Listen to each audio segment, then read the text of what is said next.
Okay, so I thought I would do something different in my everyday life, which is posting videos regularly because I really want to build up my subscribers and I want to build up my analytics. I want to build up all this stuff. So just thought I'd get on here and talk about things I've learned pretty much the hard way. And one of the biggest things in my life that I'm learning the hard way is how to take care of an aging parent. I have two aging mothers. One is my husband's mother. She is 83. She's sharp as anything. She gets around pretty well, considering. She only needs minimal help. She can take care of herself. I mean, right now, she just left to go to the senior center so she can play bingo. Perfectly happy with that. Then there's my mother. My mother, who has late stage Alzheimer's. I couldn't bring her to my house because of this. And not because I don't love my mother. I do. We had a rough relationship, very, very rough relationship, but it wasn't abusive. It was just very narcissistic. And that's such an overused word, but it's also super accurate. But anyway, she's with her Alzheimer's, in her case, she is a wanderer. She walks up and down the halls all day long, which I couldn't have her doing at my house. I've got 6 cats, 2 dogs, an 83-year-old mother-in-law, and steps. She needs flat surface. She's a fall risk. She's got to be walking down halls that are nice and long. And she can go look out windows. She can't do that at my house. It's just not safe. And that's one thing I learned the hard way. I can't take care of my mom. I don't have the I don't have the ability and I don't have the facilities. So I got her into a nursing home. They take great care of her. And one other thing I've learned, once again the hard way, you can change your hospice services. And you can also go on and off hospice service multiple times. She is, in fact, on her 4th round of hospice. Because when she went in, she was severely underweight because her previous caregiver was starving her. Because he was also mentally disabled, which none of us knew. And he wasn't taking care of her. So she was started out on hospice right then and there. I didn't know what would happen. She could still talk at that point. To a limited degree. I mean, she would say hi, yes, and no, and that was about it. So she had some ability to understand questions. And she knew her name. And she knew my name. So, but comes around, she gets her weight back on, she's eating well. Then all of a sudden she's not. Well, she's always eaten well. She's keeps on eating and eating and eating and eating. That's like a muscle memory response at this point, I think. But she started losing weight again. Back on hospice she went. She started gaining weight again, but only limited. She kind of plateaued. She gained a little bit back, but just plateaued and stopped. So they put her on palliative care. And she stayed on palliative care for about a year. Then she started dropping weight suddenly again, in which now she's about 102 pounds. And keep in mind, my mother is 5'6". Her top weight was right around 200 pounds when she was in her prime, I guess. She's in her 70s now, and yes, she's lost a lot of weight because, I mean, 102 pounds on a 5'6" frame that's skeletal. But she still eats. She will eat every food more so you put in front of her. She will eat. She will eat not only her food, she'll eat her neighbor's food. She steals food. So it's sad and it's funny because she's not hungry, but she has this need to put food in her mouth constantly. And I do think it's muscle memory, and I think it comes from the fact that her previous caregiver, which is my late brother, another story, I'll get into that later, but he was starving her, so she needed to eat. And so that's still firing in her brain. So, but now she's back on hospice, and I was getting frustrated with it because they weren't communicating with me. I would call and call and call, and nobody would call me back. I'd go up there and ask if anybody had been there to see her, and the staff is like, no, nobody's been. What do you mean?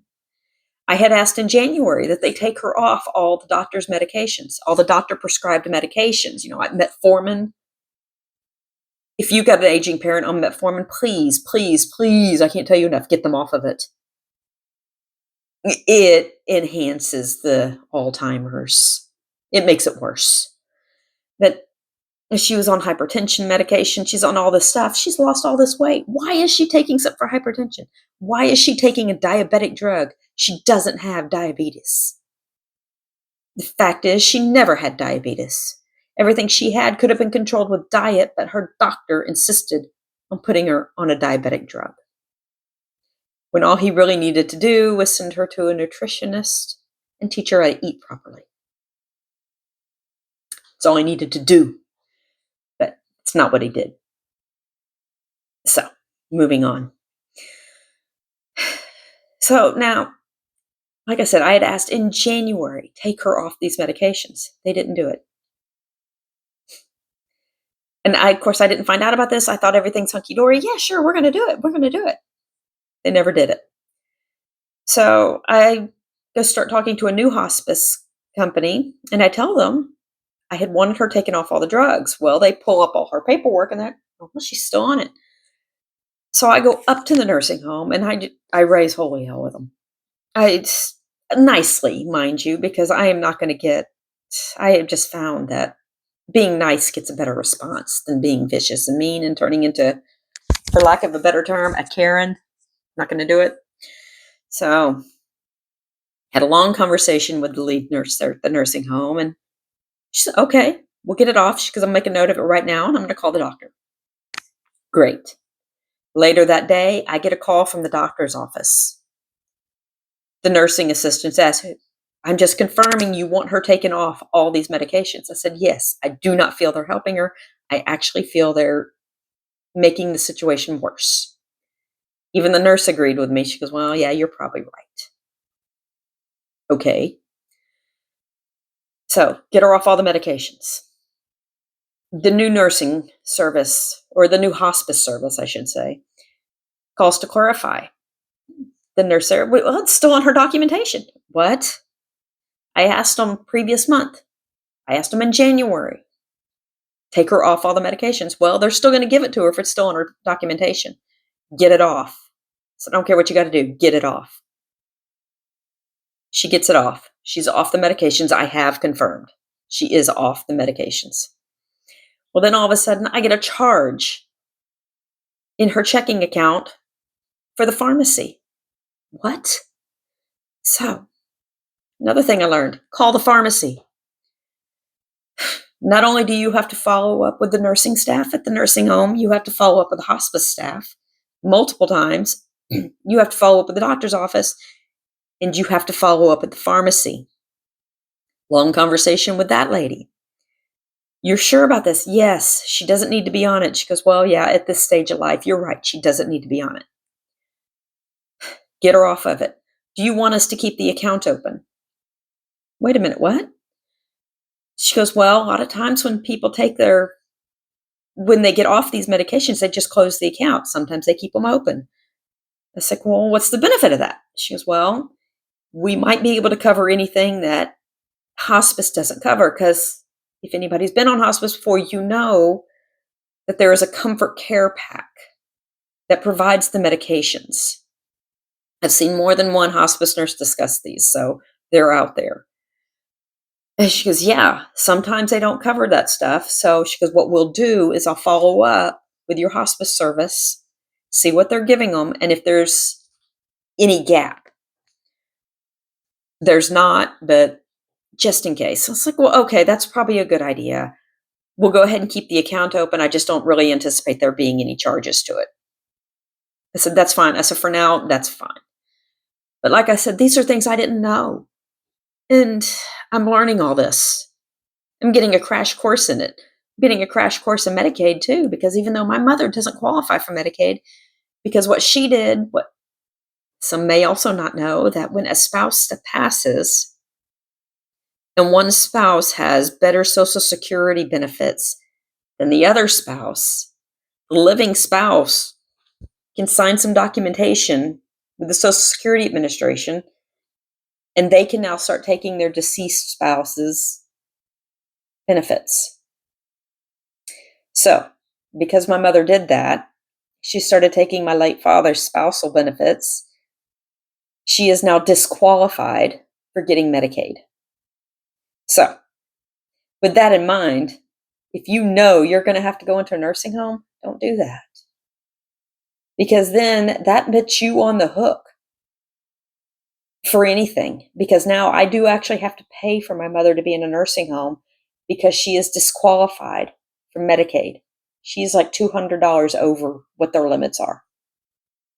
So now not only does she need private insurance, she now has to be in a cash-only nursing home, which I'm fortunate in Texas that the rates are a lot more reasonable here for a decent nursing home or a good one, because the one she's in, it looks like a country club. It's wonderful.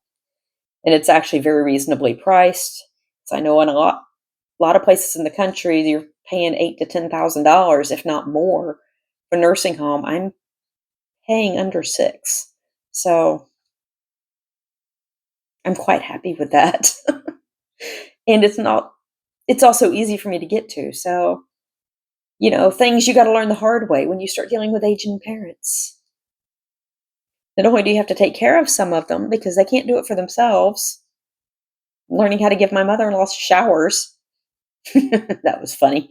And now I have to learn the ins and outs of nursing home care, and I've realized I'm not putting my kids through that. Yeah, I mean, if you know this is happening to you, make a plan. Absolutely make a hard written plan of what you want done, because otherwise you're just going to linger and linger and linger, and then what? Your kids got to deal with it.